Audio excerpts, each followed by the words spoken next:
Summer holidays வந்தாச்சு, நம்ம GT Holidays வந்தாச்சு. GT Holidays, South India's #1 travel brand. Meenakshi Academy of Higher Education and Research. Admissions open. Apply online. வணக்கம் பிருத்திவி. இந்த போர் இப்பதான் ஓஞ்ச மாதிரி தெரியுது இல்லையா? இதுல இந்தியாவுக்குள்ள இருக்கக்கூடிய பாஜக அமைச்சர் ஒருத்தர் பேசின பேச்சு சர்ச்சை ஏற்படுத்தியிருக்கு. ராணுவத்துக்கு எதிராக, அதுவும் துவேஷத்தை தூண்டக்கூடிய வகையில ஒரு கருத்தை சொல்லிட்டாரு. பிரதமர் மோடி இதுல உடன்படுறாரா? உடன்படாத பட்சத்துல அவரை பதவி நீக்கம் பண்ணணுமே அப்படின்னு காங்கிரஸ் உள்ளிட்ட எதிர்கட்சிகள்லாம் போர்க்கொடி தூக்கி இருக்கு. இது நாங்க மட்டும்தான் தேசபக்திக்கு பட்டா போட்டு வச்சிருக்கோம்னு சொல்ற பாஜகவுக்கு பெரிய அளவுல ஒரு பிரச்சனையா இது மாறி இருக்கு. அதே மாதிரி இன்னொரு சிக்கல் என்ன அப்படின்னா, உச்சநீதிமன்றத்துக்கு புதிய நீதிபதியா BR கவாய் தேர்வு செய்யப்பட்டிருக்காரு. இன்னைக்கு வந்திருக்காரு இல்லையா? அவர் தன்னை வாழ்த்த வர்ற ஒவ்வொருத்தங்களுக்கும் ஜெய்பீம்னு ரிப்ளை பண்றாரு. அதன் மூலமா அவர் அடிப்படையில் அவர் ஒரு புத்த மதத்தை சேர்ந்தவர், அதே மாதிரி அம்பேத்கரனுடைய தீவிர ஒரு ஃபாலோவர் அப்படின்லாம் சொல்லப்படுது. இவர் கொடுத்த தீர்ப்புகள் எப்படி இருக்கு, இவரது அடுத்த கட்ட நகர்வுகள் எப்படி இருக்கு அப்படிங்கிற குறித்த பின்னணியோட விரிவா பார்த்துருவோம். அதே மாதிரி OPS நீண்ட நாட்களுக்கு பிறகு மீண்டும் லைவ்மேட்டுக்கு வந்திருக்காரு. கிட்டத்தட்ட பாஜகவுக்கு ஒரு எச்சரிக்கை விடுத்த மாதிரி ஒரு ஸ்டேட்மெண்ட் சொல்லியிருக்காங்க. அதெல்லாம் என்ன ஏது, அதனுடைய பின்னணி என்னங்கிறது குறித்து விரிவா பேசிடுவோம். Welcome to sensation.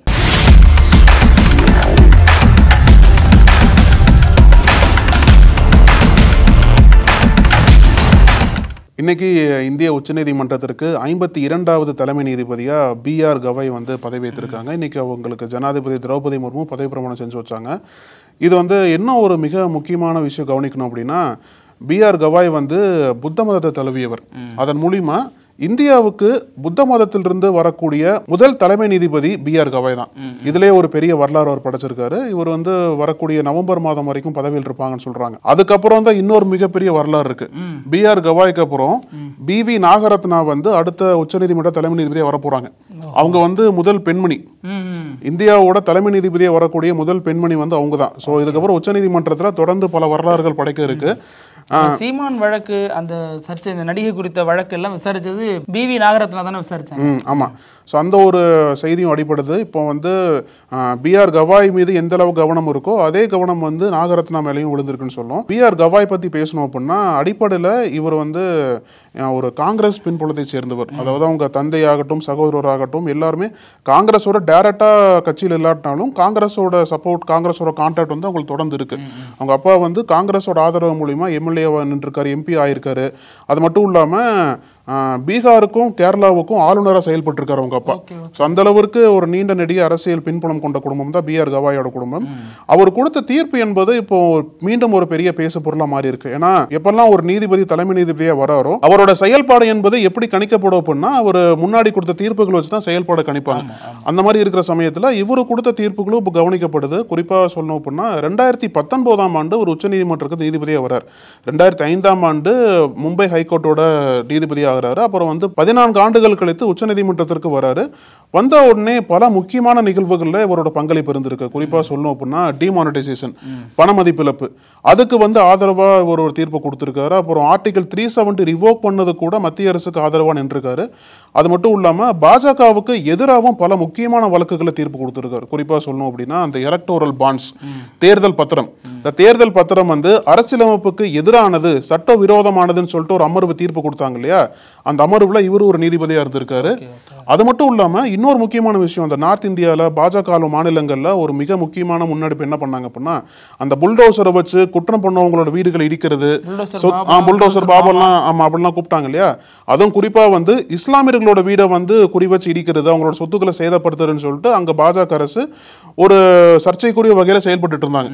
அந்த வழக்கு உச்சநீதிமன்றத்துக்கு வந்தபோது அந்த வழக்கையும் விசாரிச்ச நீதிபதி கவாய் தான். அவர் கடுமையான சொற்களை பயன்படுத்தி இன்னொருத்தரோட சொத்தை அளிக்கிறதுக்கு எந்த விதமான உரிமையும் கிடையாதுன்னு சொல்லிட்டு அந்த பாஜக அரசுக்கு தொடர்ந்து கண்டிச்சு வந்திருக்காரு. ஸோ இந்த மாதிரி பல முக்கியமான தீர்ப்புகள் கொடுத்திருக்காரு. குறிப்பா சொல்லணும் அப்படின்னா, பழங்குடியின மக்களுக்கும் பிற்படுத்தப்பட்டவங்களுக்கும் இவர் தலைமையில இருந்த அமர்வு அவங்களுக்கு ஆதரவா இடஒதுக்கீடுலாம் கொடுத்திருக்காங்க. அது மட்டும் இல்லாம பல்வேறு முக்கியமான வழக்குகளை தீர்ப்பு கொடுத்திருக்காரு. அடுத்த ஒரு 6 மாதங்கள் இவரோட பதவி இருக்கு இல்லையா? ஸோ அந்த 6 மாதங்கள்ல இவர் எந்தெந்த சவால்களை சந்திக்க போறாரு, எப்படி எல்லாம் நீதிமன்றத்திற்கு ஒரு புதிய புதிய அத்தியாயத்தை எழுத போறாரு அப்படின்றத பொறுத்து தான் பார்க்கணும். ஆமா, இதுல இப்ப இன்னொரு விஷயம் அழகு, இந்த இந்தியா பாகிஸ்தான் போரை ஒட்டி நடக்கக்கூடிய அப்டேட் எல்லாம் இந்தியா சார்பா வெளியுறவுத்துறை செயலர் விக்ரம் மிஸ்ரி இவர் தான் வந்து தகவல்லாம் சொல்லுவார் இல்லையா. டெய்லியும் வந்து அப்டேட் பண்ணுவாரு. அவரது இரண்டு பக்கமும் சோஃபியா குரேஷி இவங்க ஒரு சைடு, வியாமிகா சிங் இன்னொரு பக்கமும் உட்கார்ந்துருப்பாங்க. இது வந்து டெய்லி ஒரு ரிப்போர்ட் சொல்ல ஒரு இடத்துல போர் வந்து சீஸ்ஃபயர், அதாவது அமைதி ஒப்பந்தத்தை நோக்கி நகரும் பொழுது அது வந்து சர்ச்சைக்குரிய ஒண்ணா மாறுது. சண்டை நிறுத்தம் வந்ததுக்கு அப்புறம் சர்ச்சைக்குரிய மாறுது. அது என்னன்னா, மத்திய அரசை விமர்சிக்காத பலரும், குறிப்பா வலதுசாரிகள் பலரும் வந்து விக்ரம் மிஸ்ரியை விழுந்து புராண்டி எடுத்தாங்க. அவர் யாரு தெரியுமா, அவரோட மகள் என்ன பண்றாங்க தெரியுமா, மகளோட மொபைல் என்ன தெரியுமா, அவங்களோட இன்ஸ்டாகிராம் அக்கௌண்ட் தெரியுமா, அவங்க குடும்பத்தை போட்டோ இதுதான் தெரியுமான்னு சொல்லிட்டு அவங்கள போட்டு ரொம்ப மன ரீதியா நெருக்கடிக்கு உள்ளாக்குனதுனால அவர் வந்து ட்விட்டர் பக்கத்தையே பிரைவேட் பண்ணிட்டாரு. இப்படி இவ்வளவு பெரிய ஒரு IFS அதிகாரி இவரையே இந்த சிக்கலுக்கு உள்ளாக்கியிருக்காங்க. அவர் வந்து இன்னமும் வந்து மத்திய அரசோ அல்லது மத்திய பாஜக அங்கமா இருக்கக்கூடிய எம்பிக்களோ யாரும் இது வரைக்கும் அவருக்கு ஆதரவா குரல் கொடுக்கல. மத்திய அரசும் அந்த அவருக்கு எதிரான வன்ம பிரச்சாரங்களை பரப்புறவங்க மீது எந்த நடவடிக்கையும் எடுக்கல. இது தொடர்பா காங்கிரஸ், அகிலேஷ் யாதவ், அசாதுதீன் ஓவைசி இவங்கெல்லாம் தான் விக்ரம் மிஸ்ரிக்கு ஆதரவான குரல்களை கொடுத்துட்டு வந்தாங்க இல்லையா. அந்த பிரச்சனை ஓயரத்துக்குள்ளேயே சோஃபியா குரேஷி இருக்காங்க இல்லையா, அவங்கள வந்து பாஜக அமைச்சர் ஒருத்தர் ரொம்ப கடுமையான சொல்லுல சாடி இருக்காரு. கிட்டத்தட்ட அவங்கள வந்து ஏதோ வேற்று கிரகவாசி மாதிரி ட்ரீட் பண்ணி பேசியிருக்காரு. இதற்கு கடுமையான கண்டனங்கள்லாம் குவிஞ்சுக்கிட்டு வருது. இந்தியா பாகிஸ்தான் போர் பதற்றம் இருந்தது இல்லையா, அப்ப வந்து வலதுசாரிகளாகட்டும் பாஜகவினர் அந்த ஹிந்துத்துவவாதிகள் என்ன பிளான் பண்ணாங்க அப்படின்னா, இதை வச்சு ஒரு பெரிய மதவாத பிரச்சாரத்தை உண்டு பண்ணலாம். அதாவது போர் நிச்சயமா நடக்கும், போர்ல வந்து இந்தியா ஜெயிச்சது அப்படின்னா அங்க இருக்கக்கூடிய இஸ்லாமியர்களுக்கு பெரிய பாதிப்பா வரும், அதன் மூலியமா இங்க வந்து ஒரு பெரிய மத பிரச்சாரத்தை உண்டு பண்ணலாம்னு சொல்லிட்டு தான் ஒரு பெரிய திட்டம் போட்டிருந்ததா எதிர்கட்சிகள் சொல்றாங்க. இதுல குறிப்பா இன்னொன்னு சொல்லணும் பிருத்திவி, ஃபேஸ்புக் இருக்கு இல்லையா, ஃபேஸ்புக்ல பல பேர் வந்து இப்போ அந்த போர் நிறுத்தம் வந்து இப்போ முடிவு பண்ணது அமெரிக்கா தான் உள்ள வந்து பேச்சுவார்த்தை பண்ணதா சொல்றாங்க. என்னதான் வெளிப்படையா அமெரிக்கா வந்து எங்களுக்கு இது சம்பந்தமே கிடையாதுன்னு சொல்லி சொன்னாலும் மறைமுகமா அமெரிக்க அதிபர் ட்ரம்ப், JD வான்ஸ் எல்லாமே சேர்ந்து பேச்சுவார்த்தை பண்ணி தான் இந்த மாதிரி ஒரு போர் நிறுத்தத்தை கொண்டு வந்திருக்காங்கன்னு சொல்லிட்டு செய்தி வெளியே வந்து இல்லையா. இப்ப இந்தியா அதை மறுத்திருக்குல்ல, இது வந்து வாய்ப்பே இல்லை. அமெரிக்கா வந்து உள்ள வந்து இந்த வணிக ரீதியா வர்த்தக ரீதியான மிரட்டல எதுவும் கொடுக்கல, சும்மான பேச்சே நாங்க பேசல, டைரக்டா பாகிஸ்தான் வந்து கெஞ்சி கட்டுச்சு, அதன் அடிப்படை தான் நாங்க. ஆமா, ஆனா ட்ரம்ப் வந்து அதுக்கு விடுறதா கிடையாது. எங்க போனாலும் சொல்லிட்டு இருக்காரு. இப்ப சவுதி அரேபியா போயிருக்காரு, அங்க போயிட்டு நான் தான் காரணம்னு சொல்லிட்டு அவர் முன்வைக்கிறாரு. ஆனா இதுல வந்து எது உண்மை எது பொய்ன்னு தெரியல. ஆமா, எது உண்மை எது பொய்ன்னு தெரியல. குறிப்பா பாகிஸ்தான் வந்து ட்ரம்ப்புக்கு நன்றி தெரிவிக்கும் விதமா ஒரு அறிக்கையெல்லாம் கொடுத்தாங்க, இந்த போர் நிறுத்தத்திற்கு அமெரிக்கா தான் காரணம்ன்ற மாதிரி. ஆனா பாகிஸ்தானோட நடைமுறையை வந்து எப்பெல்லாம் போர் பதற்றம் வருதோ அப்பெல்லாம் ஒரு மூன்றாம் நாடை வந்து கூட்டு வந்து பேச்சுவார்த்தை பண்ண வைப்பாங்க. ஆமா, ஆனா இந்தியா பொறுத்த இங்க இருக்கக்கூடிய எதிர்க்கட்சிகள் என்ன சொல்றாங்க அப்படின்னா, ட்ரம்போட பேச்சு வந்து இங்க எந்த விதத்திலையும் பெருசா போயிடக்கூடாது, ஏன்னா எல்லார் கவனம் மோடி மீது தான் இருக்கணும், மோடி மீது இருந்தா மட்டும் தான் ட்ரம்பின் மீது அதிக கவனம் இல்லாம இருக்கும் அப்படின்றதுனாலதான் தொடர்ந்து இங்க வந்து மறுப்பு தெரிவிக்கிறதா ஒரு பக்கம் செய்தி சொன்னாலும் இல்ல ஒரே விஷயம், மோடியோட செல்வாக்கு குறைக்கணும் அப்படிங்கறதா ட்ரம்பினுடைய செயல் திட்டமாவே இருக்கு. அவர் அந்த இன்னைக்கு 8 மணிக்கு ஒரு விஷயம் வந்து நாட்டு மக்களுக்கு உரையாற்ற வரும்பொழுது கரெக்டா அந்த விஷயத்தை போட்டு உடைச்சு பிரதமரின் செல்வாக்க ஃபர்ஸ்ட் உடைக்கிறது அவரது நெருங்கிய நண்பராக கூடிய ட்ரம்ப் பலரும் சொல்லக்கூடிய கருத்தா இருக்கு. இவதான் Facebook பத்தி சொன்னோம் இல்லையா, இதுல வந்து ட்ரம்ப் அமெரிக்கா உள்ள வந்து போர் நிறுத்திட்டாங்கன்னு வச்சுக்கோங்களேன். ஆனா Facebookல பல பேரு பல வலதுசாரிகள் என்ன பொங்குறாங்க அப்படின்னா, அமெரிக்கா எப்படி உள்ள வரலாம், அதாவது ஜாதகம் பார்க்க ஆரம்பிச்சிட்டாங்க, ஜோசியம் பார்க்க ஆரம்பிச்சிட்டாங்க. இப்ப வந்து பாகிஸ்தான் இந்தியா வந்து போர் நடந்தே ஆகணும், கட்டத்துல அப்படி இருக்கு, நிச்சயமா போர் நடந்தே ஆகணும், எதற்காக வந்து அமெரிக்கா உள்ள வந்து போர் தடுத்தாங்க. அதாவது அவங்களோட நம்பிக்கை என்ன அப்படின்னா, எப்படியாச்சும் போர் நடந்து இங்க ஒரு பெரிய ஒரு சிக்கல் வந்துடாதா, மதவாத பிரச்சாரம் ஏற்படுத்த முடியாதான்ற ஒரு பார்வையில பார்த்ததா சொல்றாங்க. அதன் மூலியமா தான் ஜாதகத்தை பயன்படுத்தி நிச்சயமா போர் வந்தே ஆகும் அப்படின்ற மாதிரிலாம் சொல்றாங்க. இந்த வலதுசாரி பிரச்சாரங்கள்லாம் எங்க வந்து முடிஞ்சது அப்படின்னா, நீங்க சொன்னது போல விக்ரம் மிஸ்ரி வந்து தாக்கப்பட்டார். அதுக்கு முன்னாடி உயிரிழந்த இந்த தாக்குதல்ல உயிரிழந்த பகல்காம் தாக்குதல் உயிரிழந்த கடற்படை வீரர் இருக்காரு இல்லையா, அவரோட மனைவி ஹிமான்சி நார்வால் அவங்க வந்து என்ன சொன்னாங்க அப்படின்னா, எங்களுக்கு வந்து அமைதி தான் வேணும், எந்த இஸ்லாமியர்களையும் தாக்க வேண்டாம்னு சொல்லிட்டு ஒரு அறிக்கை கொடுத்தாங்க இல்லையா. ஆமா, பாக்காதீங்கன்னு சொல்லிட்டு அதுக்கப்புறம் வந்து அவங்களையும் வலதுசாரிகள் ரொம்ப தாக்க ஆரம்பிச்சாங்க. இப்போ ஹிமான்சி நார்வால் ஒரு பக்கம், அப்புறம் விக்ரம் மிஸ்ரி ஒரு பக்கம், இப்போ அடுத்த கட்டமாக எங்கே வந்திருக்காங்க அப்படின்னா சோஃபியா குரேஷி. இப்போ நீங்கள் சொன்னது போல் ஆப்ரேஷன் சிந்தூரை தொடர்ந்து பிரீஃப் பண்ண 3 பேரில் சோஃபியா குரேஷி மிக முக்கியமானவங்க. ஏன்னா வந்து முன்னாடி ஒரு பாராட்டத்தக்க செயல் என்ன அப்படின்னா, 2 பெண் அதிகாரிகள் வந்து ஆப்ரேஷனை பிரீஃப் பண்ணுறாங்க அப்படின்றது முதல்ல பாராட்டப்பட்ட செய்தியாக இருந்தது. ஆனால் ஒமிகா சிங்கை விட்டுட்டு சோஃபியா குரேஷியை மட்டும் நீங்கள் சொன்னது போல் மத்திய பிரதேச பாஜக அமைச்சர் விஜய் ஷா வந்து எப்படி தாக்கியிருக்காரு அப்படின்னா, அவங்களோட மதத்தை பயன்படுத்தி, சோஃபியா குரேஷி வந்து அடிப்படையில் இஸ்லாம் மதத்தை சேர்ந்தவங்க இல்லையா, அவங்களோட மதத்தை பயன்படுத்தி மிகவும் கொச்சையா ஒரு தாக்குதல் பண்ணியிருக்காரு. என்ன சொல்றாரு அப்படின்னா, நம்மளோட சகோதரிகளோட குங்குமத்தை அளித்த தீவிரவாதிகளுக்கு அவங்களோட சகோதரி வச்சு பிரதமர் மோடி பதிலடி கொடுத்திருக்காரு. எவ்வளவு ஒரு மோசமான, அதாவது தீவிரவாதிகளோட சகோதரியா இவங்கள சோஃபியா குரேஷி சித்தரிக்கிறாரு இவர் இந்த அமைச்சர் வந்து. அடிப்படையில் அவங்க இஸ்லாமியர் அப்படிங்கிற காரணத்தினால இதோட அதை லிங்க் பண்றதுங்கிறது எவ்வளவு ஒரு வன்மம் பிடிச்ச ஒரு பார்வை அப்படிங்கிறது. இன்னும் ஏன் வந்து பாஜக அரசு இதை கண்டிக்கல அப்படிங்கிறது அதுதான். இந்த மாதிரி மூலியமா ஏதோ ஒரு மதவாத பிரச்சாரத்தை ப்ரொவோக் பண்றதுக்கு ட்ரை பண்றாங்களா அப்படின்ற கேள்வி எழுந்திருக்கு. ஏன்னா ஒரு தீவிரவாத தாக்குதல் ஆப்வியஸா வந்து தீவிரவாதிகள் ஒழிக்கப்பட வேண்டியவர்கள், தீவிரவாதம் வந்து ஒழிக்கப்படணும்னு சொல்லிட்டு எந்த மாற்று கருத்தும் கிடையாது. இந்திய ராணுவ படைகளும் வெற்றிகரமா பாகிஸ்தானுக்குள்ள போயிட்டு 9 முகாம்ல தாக்குனாங்க. அதெல்லாமே ஒரு பக்கம் பாராட்டக்கூடிய செய்தி தான். ஆனா இன்னொரு பக்கம் வந்து அதையே வந்து ஒரு மதவாத பிரச்சாரமா மாத்தி பாஜகவினர் வந்து சோஃபியா குரேஷியை மதத்தின் அடிப்படையில் அட்டாக் பண்றது வந்து எந்த விதத்தில் நியாயம்னு சொல்லிட்டு காங்கிரஸ் கட்சி கேட்டிருக்காங்க. இதுல சோஃபியா குரேஷிங்கிறவங்க தனிப்பட்ட ஒரு ராணுவ அதிகாரியோ தனிப்பட்ட ஒரு பெண்ணோ கிடையாது. இந்த போர் காலங்கள்ல இந்தியாவினுடைய முகமா முன்னிறுத்தப்பட்டவர்கள அவங்களும் ஒரு முக்கியமான நபர். அது மட்டும் இல்லாம அவங்க குடும்பமே ராணுவ குடும்பம் தான். ஆமா, தேசத்துக்காக சேவை செய்தவங்க, தேசப்பற்று உள்ள ஒரு குடும்பத்தை பாஜக இப்படி போற போக்குல பேசுறது அப்படிங்கறத எப்படி எடுத்துக்கிறது அப்படின்னு தான் புரியல. இன்னைக்கு வந்து இந்த ஒரு சம்பவம் வந்ததுக்கு அப்புறம் சர்ச்சையா இந்த கருத்து மாறுனுச்சு இல்லையா. அப்புறம் விஜய் சார் வந்து மன்னிப்பு கேட்டிருக்காரு. என்னோட கருத்து வந்து தவறுதலா புரிஞ்சுக்கப்பட்டிருக்கு, சோஃபியா குரேஷி என்னோட சகோதரியும் கூட தான் சொல்லிட்டு ஒரு வழக்கம் கொடுத்திருக்காரு. ஆனா அதெல்லாம் ஏத்துக்கிற மாதிரி கிடையாது. இப்போ மத்திய பிரதேச உயர்நீதிமன்றமே தானா முன் வந்து இவர் மீது எஃப்ஐஆர் ஃபைல் பண்றதுக்கு உத்தரவு போட்டிருக்காங்க. ஏன்னா இவர் சொன்ன கமெண்ட் வந்து அந்த அளவுக்கு பெரிய கொதிப்பை ஏற்படுத்தி இருக்கு. அதாவது யார் என்ன சொன்னாலும் என்ஐஏல தூக்கி உள்ள வச்சாங்க. இந்த போருக்கு எதிரான கருத்து சொல்லிட்டாங்க. இது கிட்டத்தட்ட அதே தானே. போருக்கு எதிரான கருத்து, தேசத்துக்கு எதிரான கருத்து, ராணுவத்துக்கு எதிரான கருத்து. இவர் வெறுமனே எஃப்ஐஆர் மட்டும் போட்டு தப்பிக்கிறது எந்த வகையில் நியாயம்? அதுவும் ஒரு ராணுவ வீரரை வந்து மத ரீதியா நீங்க பிரச்சாரம் பண்றது, மத ரீதியா தாக்குறது வந்து எப்படி சரியா இருக்கும்? இந்த அவரோட பேச்சு வந்துச்சு இல்லையா, அந்த பேச்சு வந்து டைமிங் தான் முக்கியம். நேத்திக்கு பிரதமர் மோடி வந்து ஆதம்பூர் பஞ்சாப் போயிருந்தார்.